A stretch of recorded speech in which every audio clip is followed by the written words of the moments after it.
काफ़ी लोग पूछते हैं क्या फ़ायदा डाइवर्सिफाई करके, तो सच्चे मर्द की क्या निशान है? सच्चे मर्द ने सारा स्टॉक, एक सारा पैसा एक ही जगह डाल दिया। It's one of the most mind blowing findings in finance. रात को चैन की नींद भी सोओगे और अमीर भी बनोगे, कोई ट्रेड ऑफ नहीं है। Do you think that India is going to be the biggest beneficiary of China Plus One? Media का काम है उसको ओवर हाइप करना, ऐसा लगाना कि ऐसी जिंदगी में कभी पहले हुई नहीं थी। इस चीज का बहुत डर लग रहा है। I think a whole generation of Indian middle class investors are going to be thrown under the truck in the next few years. तो ये फाइट क्लब जो मूवी है ना, उसमें सिखाती है that advertising teaches us, compels us to buy shit that we don't need. Our net worth is pretty modest. I say will be around the कुछ ऐसे मे बी रोल्स के बारे में बात कर सकते हैं that are protected from AI. वो सबको उसी की खोज है। AI will attack the heart of the job creation engine. Hello everyone, स्वागत है आपका द नेटवर्थ शो के एक नए एपिसोड में।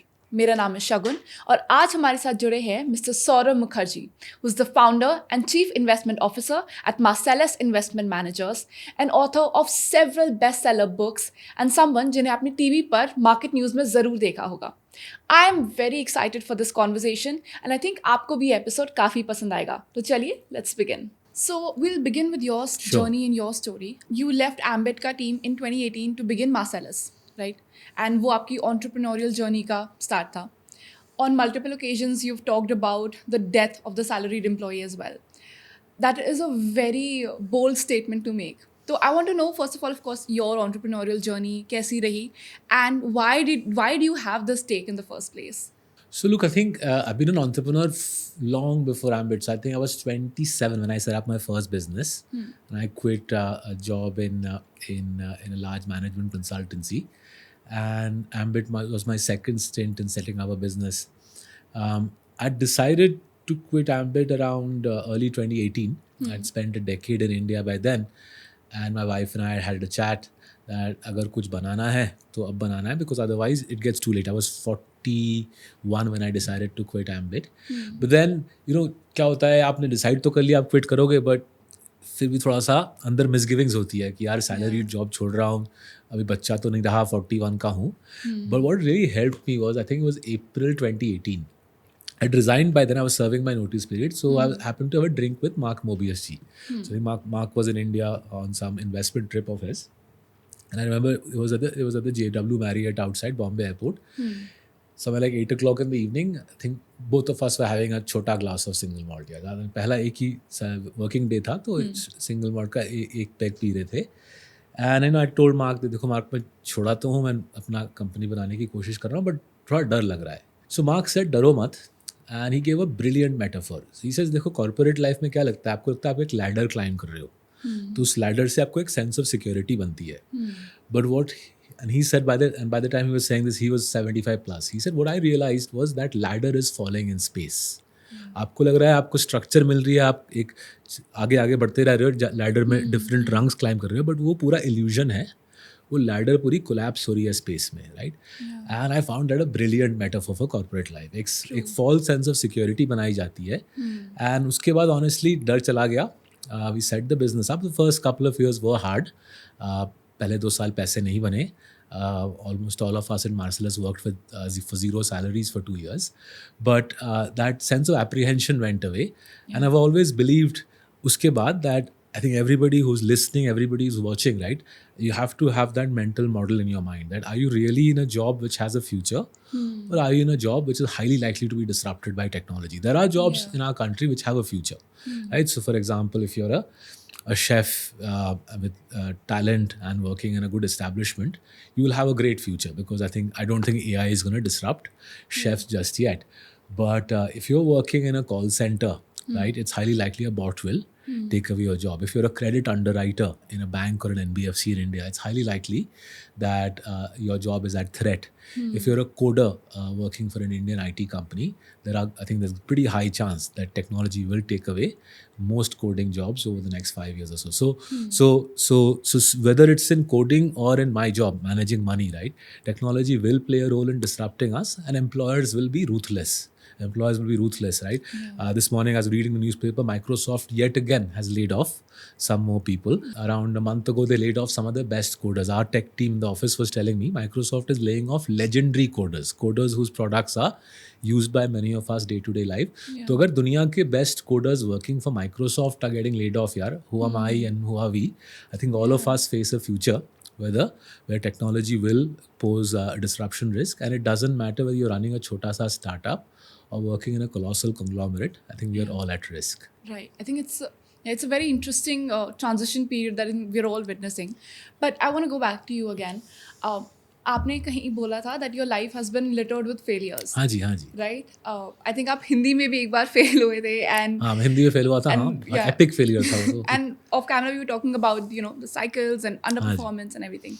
So tell me about this. How do you deal with these failures, especially when you are such a public figure and आपकी हर गलती हर किसी को highlight होती है? How is that process for you? So look, I think when I failed in Hindi in class 3 was more painful because उसके बाद मेरी mummy ने अच्छी पिटाई की मेरी. But more generally, right, whether you fail in a Hindi exam, you fail to pull off a deal for your company, you underperform for your clients, you let your family down in some endeavor, right? It is a stepping stone to becoming a better husband, a better father, a better investor, a better colleague. And अगर वो growth mindset आ जाती है, then whilst the disappointments from failures remain, right? ऐसा तो है नहीं कि आप fail करोगे और आप disappointed नहीं होंगे, और ऐसा भी नहीं कि आप fail करोगे और आपके इर्द गिर्द के लोग disappointed नहीं होंगे. वो तो ज़िंदगी का part and parcel है. लेकिन अगर आपकी growth mindset है कि यार गलतियों से सीखना है ज़िंदगी में, then I think life becomes more enjoyable, the journey becomes more positive. So वो वाला transition शायद आते आते शायद मैं 30s में आ गया था. आई थिंक 20s में उतनी ग्रोथ माइंडसेट शायद थी नहीं. दुनिया की उतनी समझ भी नहीं थी 20s में. 30s में आ गया था and I went through a extended coaching experience. मेरी एक किताब है अनफिल्टर्ड, उसमें मेरे कोचिंग एक्सपीरियंस का मैंने डिस्क्रिप्शन दिया. मेरे कोच और मैंने लिखा है. My coach is a lady called Anna Lungberger. तो एना ने मेरे को 2017, 18, 19, 20, 21 समझाया ये पूरा जर्नी कि देख ज़िंदगी में ऊपर नीचे तो आता ही रहेगा. एक ट्रू प्रोफेशनल का जो साइन है, एक ट्रू प्रोफेशनल का साइन है कि वो अपने गलतियों से सीखेगा और आइडेंटिफाई करेगा एरियाज ऑफ डेवलपमेंट और उस पर काम करके आगे बढ़ेगा, right? And if you keep doing that, the job stage interesting, life stage interesting, you keep becoming a little better each month, and if you look back at your career, it's a reasonably positive trend that you see in your life. Okay, so show का नाम ही The Net Worth Show है. So we're going to of course ask you about it. Would you feel comfortable sharing your net worth? देखिए मेरी net worth primarily Marcellus है, so no point my discussing Marcellus की valuation. वो एक कभी और discuss करेंगे. And leaving aside Marcellus, leaving aside my real estate, my net worth is pretty modest, right? So if I leave aside whatever I've invested in Marcellus and the home that we live in, my net worth is pretty modest. I'll say it'll be around the 10 crore mark. And of that 10 crore, bulk of that is going to be used for my children's education. And उसके बाद मेरी wife और मैं retirement के लिए पैसे इकट्ठा करते रहेंगे. तो काफ़ी सिंपल है मेरी ज़िंदगी. We don't own a car. We have no desire to own a car. We don't own much by way of jewelry. We buy most of our clothes from our investee company, which is Trent. And ज़िंदगी middle class ज़िंदगी जीते हैं.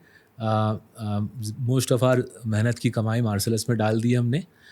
Hopefully उसका कभी कुछ फ़ायदा मिलेगा. And leaving that aside, we feel very fortunate that in a city like Mumbai where houses are very expensive. A long time back when we migrated to India, we bought a property which we live in. तो ये दोनों चीज़ें अगर मैं छोड़ दूँ, Marcellus और property, मेरी नेटवर्थ बहुत मॉडेस्ट है, 10 करोड़ के आसपास है. और most of it is invested in Marcellus के products. 40% of it is invested outside India. हमारी एक global product है, global compounders बोल के.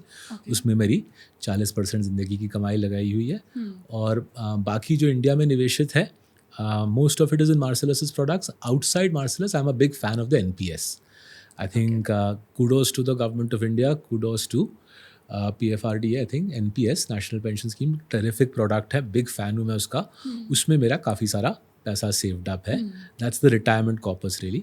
तो काफ़ी सिंपल है लाइफ, को ज़्यादा पैसे नहीं है, जितने हैं very grateful for whatever we have and we gonna use the bulk of that to get our kids educated. At first glance काफ़ी डाइवर्सिफाइड मुझे लग रहा है, and you also often said that diversification is a free lunch.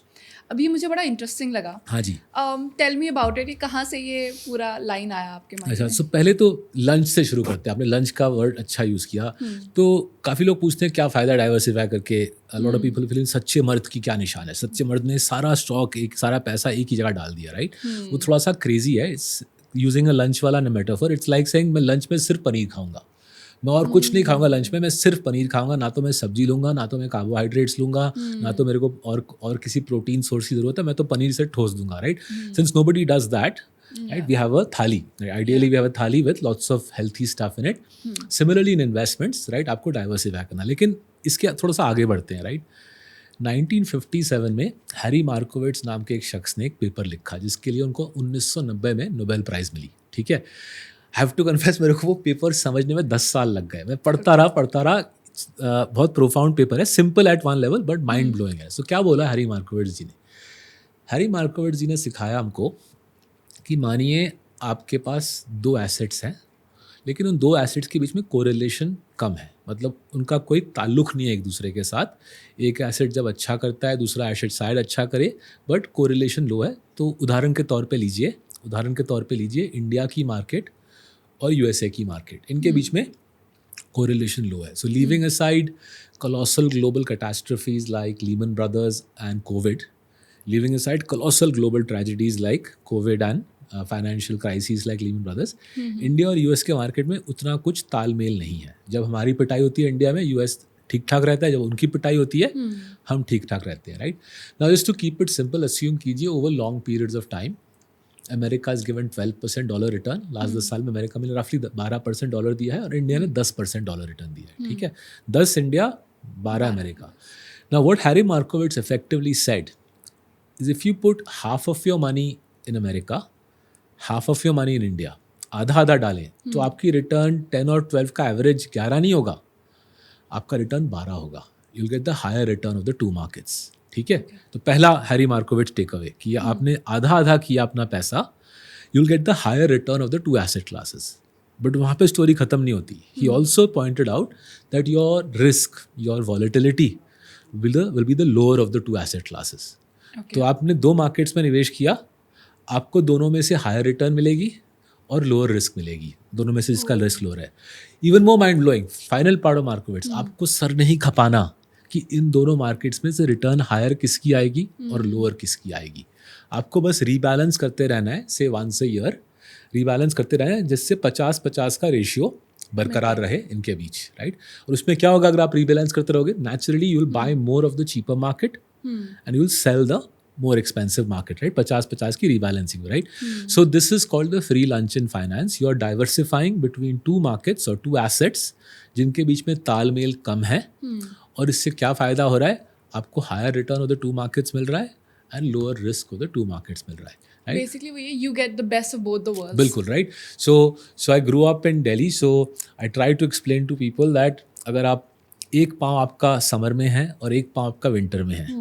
You might not like summer, you might not like winter, but by putting 1 feet in each of these 2 markets, India and America, your body is in spring most of the time, right? Yeah. So वसंत ऋतु में आप मौज कर रहे हो in spring, and that's diversification for you. It's one of the most mind blowing findings in finance कि आप जिंदगी में आप रात को चैन की नींद भी सोओगे और अमीर भी बनोगे.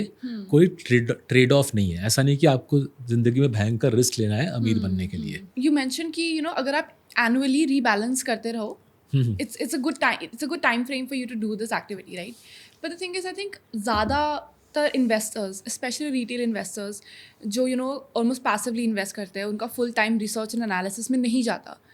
उनके लिए शायद फिर भी ये 1 साल में एक बार भी टाइम निकालना हो सकता है थोड़ा डिफिकल्ट हो. तो do you have any strategies or advice on how should they go about this entire research process, analysis process, and tips that can help them do that? So देखिए, simplest way to do is I think all of us have to file our tax returns, right? I think जो most लोग ये watch कर रहे हैं वो tax return Yeah. file करने वाले लोग watch कर रहे हैं. Although kudos to the FM, courtesy her recent budget, 12 lakh के नीचे वालों को नहीं करना पड़ेगा. But I think most people who are watching are going to file tax returns. So natural time होता है जब आप tax return की सारी तैयारी कर रहे हो, नंबर आपने देख लिए, तो आप 50-50 कर लो, राइट? आधी इंडियन एक्विटीज़ कर लो और आधी ग्लोबल एक्विटीज़ कर लो, right? And you don't have to do some profound research, right? ठीक है, because we are professional investors, हमारी टीम माइक्रोसॉफ्ट और यूएस स्मॉल कैप और यूरोपियन स्मॉल कैप में रिसर्च कर रही है. But if you want to keep it simple, you can have a US index fund, say Nasdaq का tracker ले लिए और आप निफ्टी का ट्रैकर ले लिए, ठीक है? और निफ्टी और नैस्डैक के ट्रैकर्स की एक्सपेंस रेशियोज लो होती है. आप उस पर रीबैलेंस कर लो, आधा पैसा निफ्टी, आधा पैसा Nasdaq, once a year rebalance, and you should be all right. Yeah, I mean, I don't think उतना time लगेगा, and there are plenty of platforms, I'm sure, including yours, which make it pretty easy to access Nifty tracker and Nasdaq tracker, right? Your app will show कि आपका कितना पैसा India में लगा हुआ है और कितना पैसा अमेरिका. उसको बस 50-50 ही करना है. सबसे सिंपल चीज़ है ज़िंदगी में. But again, we look at the global markets. काफ़ी volatility है, there is so much geopolitical tension, so much stuff going on. क्या इस सब को देखते हुए भी इंडियन इन्वेस्टर्स को ग्लोबल एक्विटीज़ में इन्वेस्ट करना चाहिए, कंसिडरिंग कि कभी कभी हम इंडियन मार्केट को ही नहीं समझ पाते? हाँ जी, देखिए, मार्केट में वॉलेटिलिटी बराबर रहेगी, इंडिया में हो, ग्लोबल में हो, आज हो, येस्टरडे हो, टुमारो हो, राइट? तो मार्केट में वॉलेटिलिटी रहेगी. और रिमेंबर, मीडिया का काम है उसको ओवर हाइप करना, आपको ऐसा लगाना कि ऐसी ज़िंदगी में कभी पहले हुई नहीं थी, जिस प्रकार का आज हो रहा है वो पहले कभी हुआ ना था. मीडिया हाइप करेगा. तो आपको बस सिंपल रखना है that whatever are the best asset classes, focus on that, but within that think about asset classes with low correlation, right? Give you example, the wrong type of diversification, right? मैं काफ़ी लोगों से मिलता हूँ, वो क्या करते हैं, इंडिया में 10-15 फंड ले लेते हैं, fund, PMS, AIF, right? But naturally, if everything in your portfolio is Indian, if everything in your portfolio is Indian, it doesn't matter how many MFs and PMSs and AIFs you've bought. If everything is Indian, it's tightly correlated, right? आपने सब कुछ, सारे अंडे आपने एक ही basket में डाल दिए तो एक साथ फटेगा, right? In contrast, a far simpler, lower cost, less झमेला वाला way of diversification is India का एक ट्रैकर फंड ले लो और यूएस का एक ट्रैकर फंड ले लो, राइट? कोरिलेशन लो है.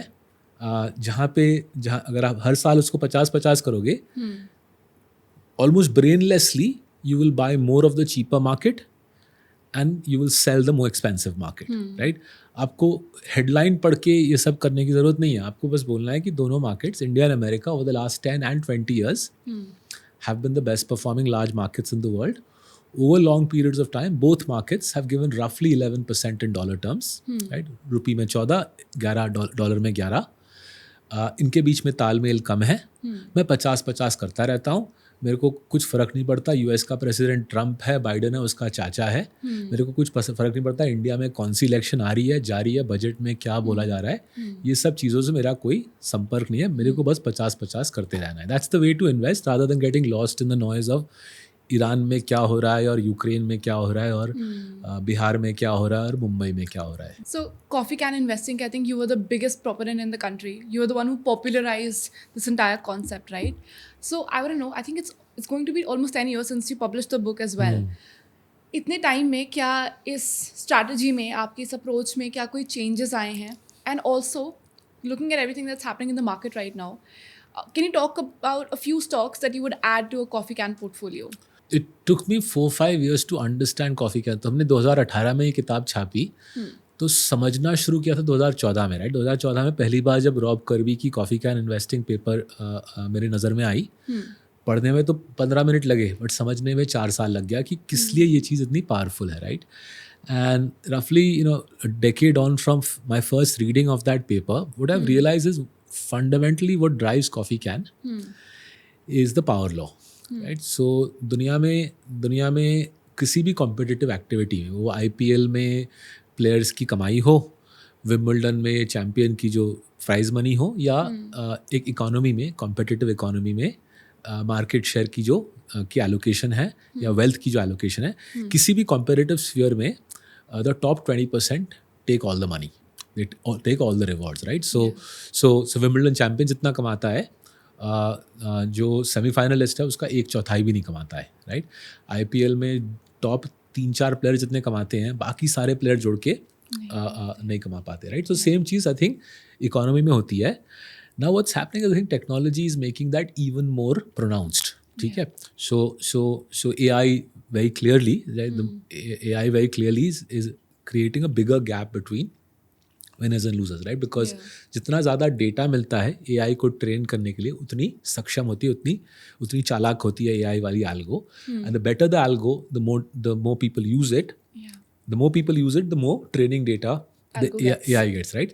So इससे इस प्रकार के जो dynamics are, right, they're actually growing in number, right? There are many other similar dynamics which are creating greater polarization in the global economy, in the US economy, and in the Indian economy, right? So इससे coffee can वाली story और बढ़ेगी आने वाले सालों में. सो इसका एक बहुत सिंपल केस स्टडी अगर देना है हिंदुस्तान के कॉन्टेक्स्ट में, मैं ट्रेंट का जिक्र करूँगा, राइट? बिकॉज ट्रेंट हमने 3 साल पहले लिया, but it had been doing well for a long period before that, right? Roughly a decade ago, Noel Tata ji brought in a new CEO from South Africa, and that guy turned around Trent's fortunes. But what you can see is that if you look at Trent's profit growth, revenue, share price, it follows a classic power law wala curve. With each passing year, as they're getting bigger, as their logistics is getting more efficient, as their design engine is becoming more powerful, they're making decent clothes, better clothes at cheaper and cheaper prices, right? So I'll give you an example. So Trent जो apparel company है, and by the way, disclaimer, Trent Marcellus के portfolio में मैं निवेशित हूँ, मेरे माँ बाप निवेशित हैं, हमारे 5,000 clients निवेशित हैं. So Trent के broadly 2 हिस्से हैं. West side, which is the slightly more expensive offering. तो ये जो ट्राउज़र मैंने पहनी है, ये 999 रुपए की वेस्ट साइड की ट्राउज़र है, ठीक है? Zudio में इसी प्रकार की ट्राउज़र मिलती है. Zudio is their lower price offering. Zudio में इसी प्रकार की ट्राउज़र मिलती है 499 में, ठीक है? वेस्ट साइड में 999, Zudio में 499. Now till 3 years ago, I used to think यार Zudio में पैसे नहीं बनेंगे, बिकॉज इतने यही चीज़ वो आधी दाम पे बेच रहा है, तो प्रॉफिट मार्जिन तो आधे से भी कम होगी, right? What I hadn't realized and Zudio was able to build was, Zudio यही trouser more than twice as fast अपने शॉप से रोटेट करता है. सो शॉप्स के शेल्फ पे अगर मानो वेस्ट साइड के शेल्फ पे ये ट्राउज़र 4 हफ्ते बैठता है, Zudio में 15 दिन में ट्राउज़र बिक जाता है, राइट? तो जो इन्वेंट्री टर्न्स जिसको बोलते हैं, जिस रफ्तार से कपड़े बिकते हैं Zudio में, वो फास्ट रहना. How did they do that? They did that bye figuring out कौन से Zudio के दुकान में कौन से कपड़े रखने हैं जिससे फटाफट 15 दिन में वो कपड़े सारे बिक जाए. So every 15 days Zudio has a design refresh, right? So आज के डेट में आप बिहार के छोटे से शहर में चले जाओ, डिस्ट्रिक्ट टाउन में चले जाओ, जिसका शायद आप और मेरे को आज नाम भी नहीं पता. I have done this practically. I have gone into small towns in Bihar whose names I didn't know, and everybody in that town knows कि थर्सडे नाइट को Zudio का डिज़ाइन रिफ्रेश आता है. मतलब every alternate Thursday night Zudio का design refresh आता है, नए कपड़े नए स्टाइल में आएंगे और सस्ते होंगे, राइट? कितने सस्ते होंगे? Since I am a Delhi boy, पालिका बाजार जैसे सस्ते होंगे. अगर आप बॉम्बे में हो, लिंकिंग रोड जैसे सस्ते होंगे. द फुटपाथ का जो वेंडर है उसके भाव के कपड़े, but better quality in a department store environment with air conditioning and 15-day refresh cycle, right? So this is a classic demonstration of power law. I think Zudio is opening, I think, not just one store a day. Yeah, they're opening close to 400-500 stores a year, right? And these are punchy sizes, 12,000 से 15,000 square feet, right? So इस प्रकार के dynamics India में और आएंगे. The big will keep getting bigger, and the small will keep getting crushed. इसके profound economic consequences हैं, शायद वो इस पॉडकास्ट में डिस्कस करने का टाइम नहीं होगा, but we live in the era of the power law, and anything which is power law centric will feed into the coffee can dynamic, right? Okay, अगले 15 से 10 सालों के अगर हम एक टाइम फ्रेम को देखें, आपके हिसाब से कौन से सेक्टर्स हैं that are going to perform the best as per? So sectors के बारे में सारा सर नहीं खपाना, क्योंकि सेक्टर में क्या होता है, आई मीन हम Zudio पे बात करें, एपरल का ही जिक्र करते हैं, राइट? एपरल में इतने सारे बेचारे पिटे हुए कंपनी हैं, तो उस सेक्टर्स के बारे में कोई फ़ायदा नहीं बात करें, क्योंकि पावर लॉ है तो सारी अपसाइड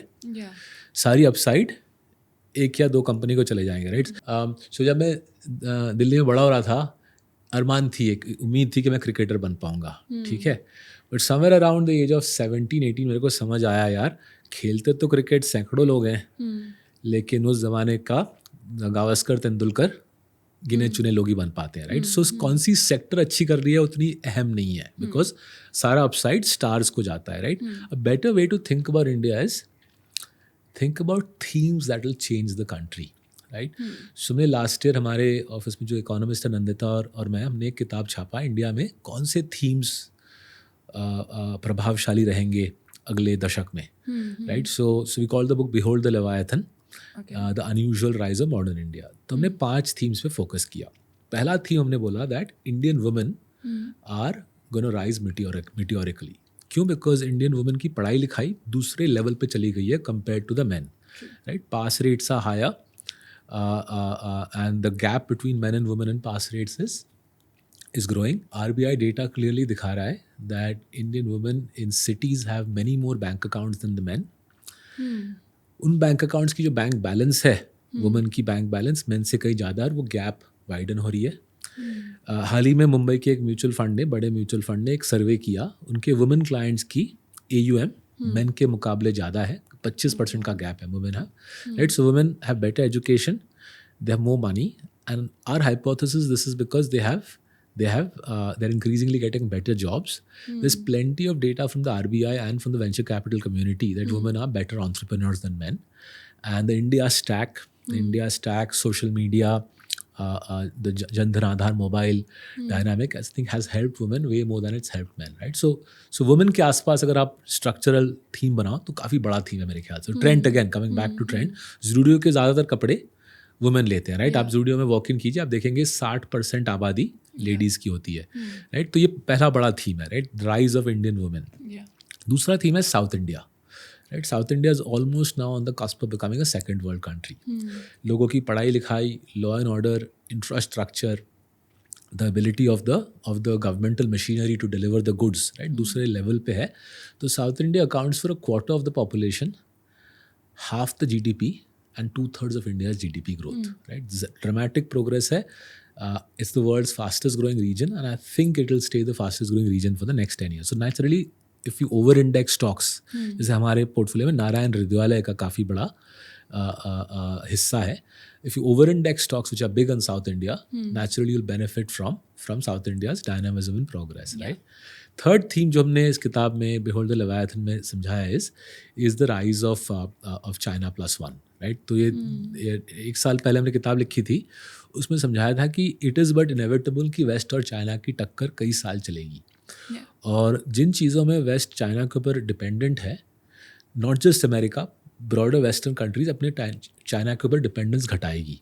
और चाइना इंडिया से 10 गुना बड़ी है in most of these areas, right. So for example 3 straightforward areas which we identified and we've invested in is दवाई, right. Active pharmaceutical ingredients, China makes $180 billion odd, हमारे देश में केवल $15-20 billion बनता है. तो अगर चाइना का 10% शेयर भी इंडिया ले ले तो हमारी इंडस्ट्री डबल हो जाएगी अगले 3-4 साल में, राइट. तो इस प्रकार के 3-4 थीम्स हैं on China +1 which we think will work very well. Hopefully the India-US FTA will give a further impetus to the China +1 dynamic. चौथा थीम हमने उस किताब में नेल डाउन किया is global capability centres, right. So जब मैं काम पे वेस्ट में जाता हूँ, दिखता है कि barring finance, barring Wall Street and Silicon Valley, west के लोगों को और कोई दूसरी ऑफिस जॉब करने की उतनी इच्छा नहीं है. Nobody wants to say work in the back office of an airline in a small town in UK. तो वो सारा काम इंडिया आ रहा है, राइट. सो इंडिया में global capability centres are opening at the rate of 1 a day. करीबन 2500 GCCs बन गए हैं. एंड ये कोलोसल स्टोरी बनेगी. It's not just gonna be Gurgaon and Pune and Hyderabad, it's also gonna be smaller towns like Indore, Tirunelveli, Coimbatore. अच्छे पे वाले जॉब है, करीबन $10,000 एवरेज पे मिलता है GCC के वर्कर को. सारा दुनिया का ऑफिस का काम इंडिया आ जाएगा. Predominantly southern and western India होगा, but the job creation component of this will be substantial. And the final theme is back to the power law again. What the power law is creating is a is a new financial elite in our country, a new wealthy, super wealthy elite. So 10 साल पहले अगर आप income tax returns देखो, India में as per IT returns 1 crore से ज़्यादा income report करने वाले लोग केवल 30,000 थे. 10 साल पहले की बात है. अगर हम लेटेस्ट IT रिटर्न्स देखें, 1 करोड़ से ज़्यादा रिटर्न रिपोर्ट कर रहे हैं 2.3 लाख इंडियंस. तो करीबन 7x ग्रोथ रहा है. 7x ग्रोथ रहा है number of Indians filing IT returns of 1 crore और मोर, राइट. सो एक इंडिया में सुपर रिच कॉन्स्टिट्यूएंसी बन रही है. उनके आसपास उनकी जो ज़रूरतें हैं वो वेल्थ मैनेजमेंट हो, हॉलीडेज़ हो, फैशन हो, हेल्थ हो, एक नया इंडस्ट्री बनेगा to cater to the Indian super rich. And ये पावर लॉ का आउटकम है. कॉम्पिटिटिव फ्री मार्केट इकोनॉमी है, टेक्नोलॉजी की अहमियत है, एंड एक सुपर रिच कॉन्स्टिट्यूंसी बनेगी. They will be the kings and queens, और they are the kings and queens of modern India. And let's go back to the China plus one wala topic a bit, because do you think that India is going to be the biggest beneficiary of China plus one, or do you think Asia में other countries भी China plus one इतना विशाल theme है, there'll be lots of beneficiaries. So Vietnam for example has benefited spectacularly from America saying यार China से नहीं लेंगे, तो Vietnam ने बोला ठीक है हम ले लेंगे. तो China cunningly, cleverly told Vietnam, देख हमारा ही सामान तू थोड़ा सा पॉलिश करके अमेरिका भेज देना. America is trying to crack down on that. But there's a range of activities China doesn't want to do anymore, right? China is trying to go up the value chain, trying to do more high-tech things. And as they try to do more high-tech things, activities that China genuinely wants to let go of. So for example, making dirty industrial chemicals is something which is low value add and environmentally destructive. So China is, I think, reasonably happy to let it go. Unfortunately, some of that will come to our country, or is coming to our country, right? If you go to parts of southern India or parts of Gujarat, you'll see those industrial chemical belts are booming. Whilst it's great in terms of GDP growth and stock market में पैसा बना लेंगे हम जैसे लोग, but उसका environmental impact, adverse environmental impact काफ़ी powerful है. Similarly, textile sweatshops, right? Kapda banana is not the world's most lucrative activity. China is willing to let the more sweatshopy activities go. Bangladesh type countries, Vietnam are going to be natural beneficiaries. So इतना बड़ा है China, इतना बड़े scale में last 40 साल में दुनिया का फैक्ट्री बन गया है. उसका अगर हमको 3-4 वैल्यूएबल इंडस्ट्रीज, मानिए इलेक्ट्रॉनिक्स, फोन, सेमीकंडक्टर्स, मानिए मेडिकल डिवाइसेस, और मानिए दवाई, अगर इन 3 इंडस्ट्रीज़ में जहाँ पे थोड़ा टेक्नोलॉजी का रोल है, साइंस का रोल है, अगर इन 3 इंडस्ट्रीज़ में हमने चाइना से 10% मार्केट शेयर ले लिया, we will easily add $500 billion to India's GDP in the next 5 years. I think that's a very positive forward view for us. So let's come back to the Indian market for a bit. I feel like, and this is from the perspective of someone जो market को सिर्फ observe कर रहा है majorly, मुझे ऐसा लगता है कि markets बहुत overvalued हैं, right? Corrections हो रही हैं, we've seen corrections happening for the last few months, but in general, broadly speaking, मुझे at least optically काफ़ी overvalued लग रही हैं markets. तो someone who's been in the market for a very long time, I want to know your opinion. I think overvaluation वाली बात तो है, वो काफ़ी लोगों ने बात की इसके बारे में, राइट? मेरे को उसकी उतनी फिक्र नहीं है. ओवरवैल्यूएशन है, नरेंद्र जी ने बात की, आई थिंक नीलेश शाह जी ने भी हाल में बात की है. काफ़ी लोगों ने कॉल आउट किया ये मुद्दा, एंड क्लियरली ओवरवैल्यूड है. पंगा ओवरवैल्यूएशन का नहीं है, वैल्यूएशन ऊपर नीचे आता जाता है. मेरे को जिस चीज़ का बहुत डर लग रहा है, I think a whole generation of Indian middle class investors are going to be thrown under the truck in the next few years. So किस लिए बोल रहा हूँ मैं, थोड़ा सा इसका मैं मैथ्स देता हूँ. करीबन 5 साल पहले, मानिए going into covid, there were 30 million Indians paying income tax. Filers काफ़ी सारे हैं, बट पैसे देने वाले, IT, प्रॉपर IT, भारत सरकार को इनकम टैक्स देने वाले लोग केवल 3 करोड़ ही थे. आज भी केवल 3 करोड़ ही है. आई स्ट्रेस अगेन, पैसे रियल IT भरने वाले, फाइलर्स काफ़ी हैं, बट पैसे IT भरने वाले केवल 3 करोड़ ही है, right? And that broadly correlate because job creation उतनी भारी पैमाने पे नहीं हुई है कि IT फाइलिंग्स, IT पेमेंट की नंबर बढ़ जाए. लेकिन डीमैट अकाउंट्स की संख्या 5 साल पहले केवल थी 3 करोड़, आज है क्लोजर टू 20 करोड़.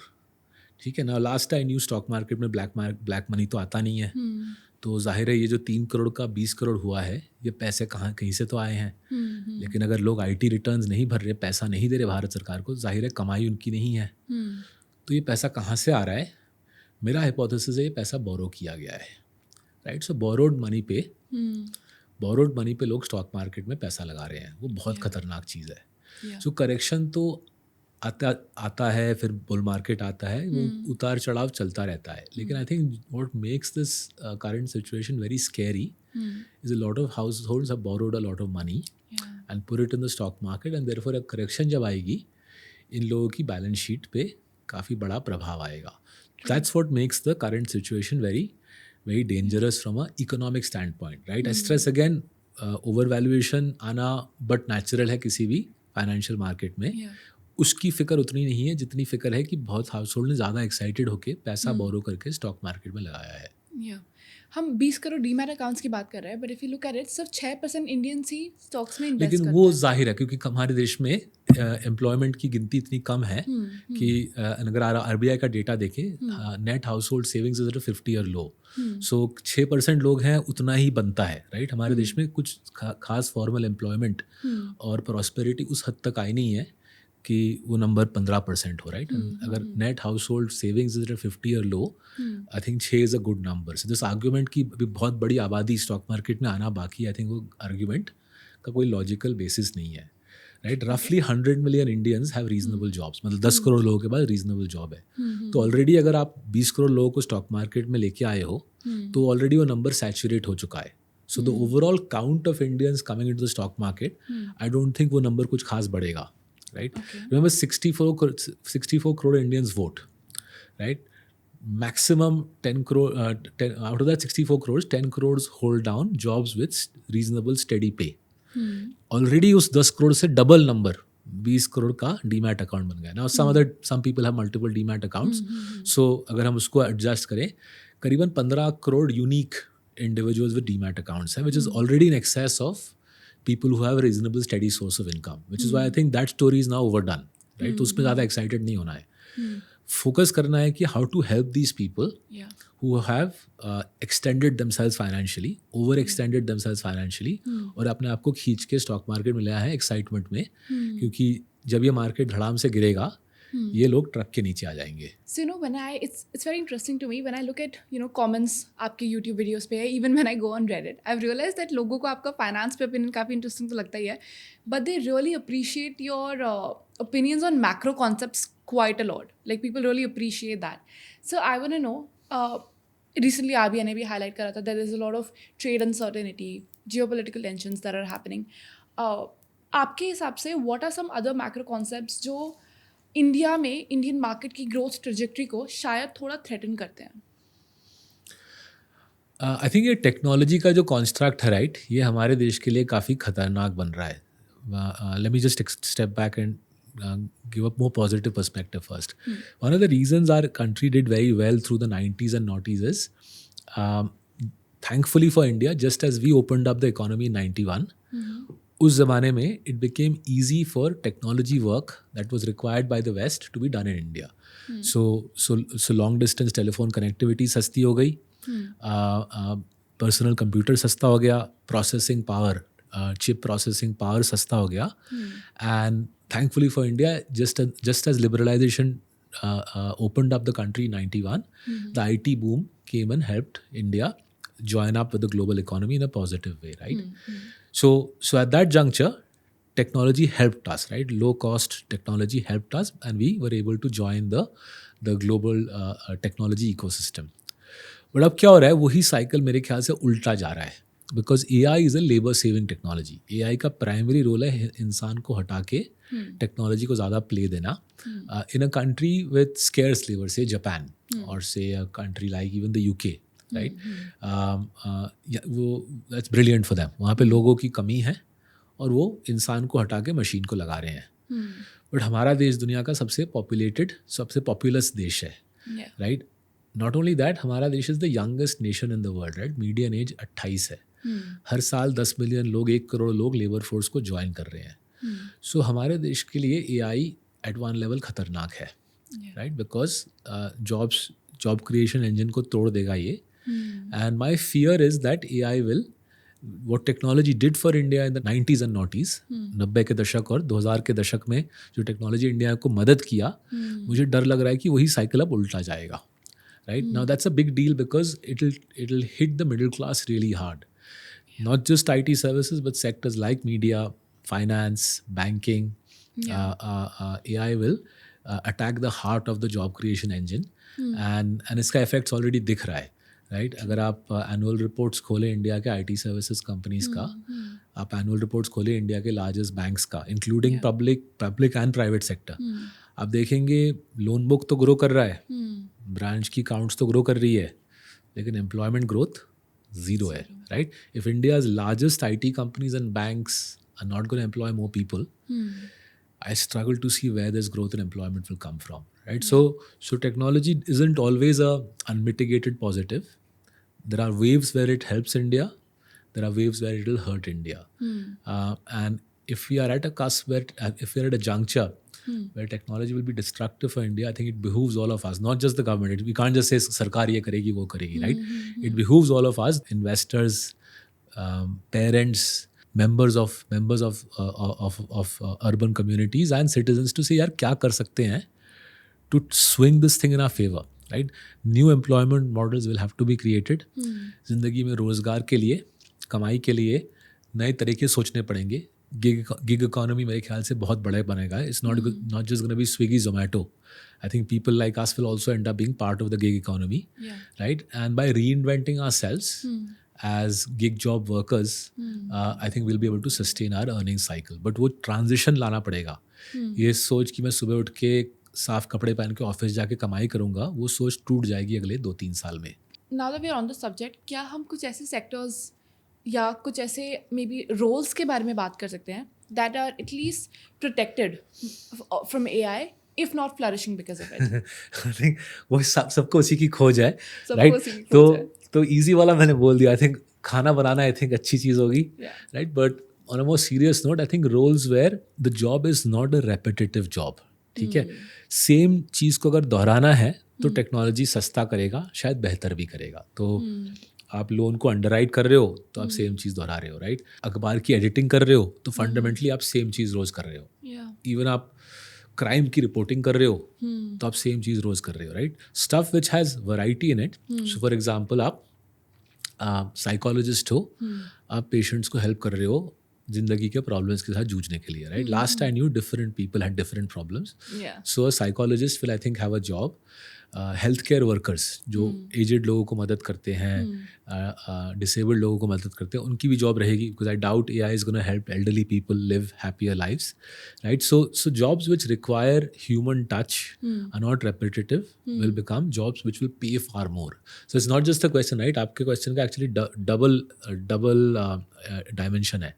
एक तो है कौन से जॉब्स survive करेंगी, but within that I think many of these jobs will actually pay more.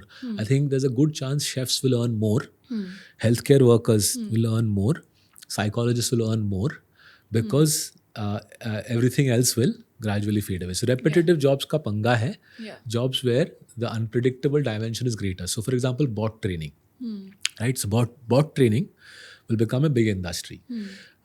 पूरी दुनिया के लोग, I think पूरी दुनिया आएगी इंडिया के पास कि बॉट बना दो. Now different bots will have different specs. So bot trainers, so अगर आप किसी को अगर इच्छा है आप naukri.com पे जाओ, आज देखो कितने वैकेंसीज है बॉट ट्रेनिंग के लिए. हर रोज़ मेरे को 50,000 वैकेंसी दिखते हैं बॉट ट्रेनिंग के लिए. I wish I knew how to train bots. यार मैं सीखने के लिए तैयार हूँ, कोई अगर सिखाने के लिए तैयार है मुझे. एंड बॉट ट्रेनिंग अगर आज ही 50,000 वैकेंसी है, ये गिनती बढ़ती रहेगी. Similarly chip design, I think chip design, again, the world's chips will by and large get engineered in India. I'm not talking about the बिल्कुल high-end chips which go into iPhone 16. I'm saying वो chip जो आपके washing machine में घुसती है, आपकी गाड़ी में घुसती है, या जो से कैमरा में मैं आज स्टेयर इन कर रहा हूँ उसके अंदर घुसती है. Chip design, bot training, there will be jobs where the whole world will come to India. And I think that I'm not so sure India's universities will respond, and therefore a whole vocational training industry will emerge. Right. Which will say यार देखते हैं नौकरी में, naukri.com पे देखते हैं कौन सी जॉब्स की वैकेंसी है, और उस मुताबिक वोकेशनल ट्रेनिंग प्रोवाइड करते हैं through the net, right? And एक मैसिव सी इंडस्ट्री उसके आसपास बनेगी.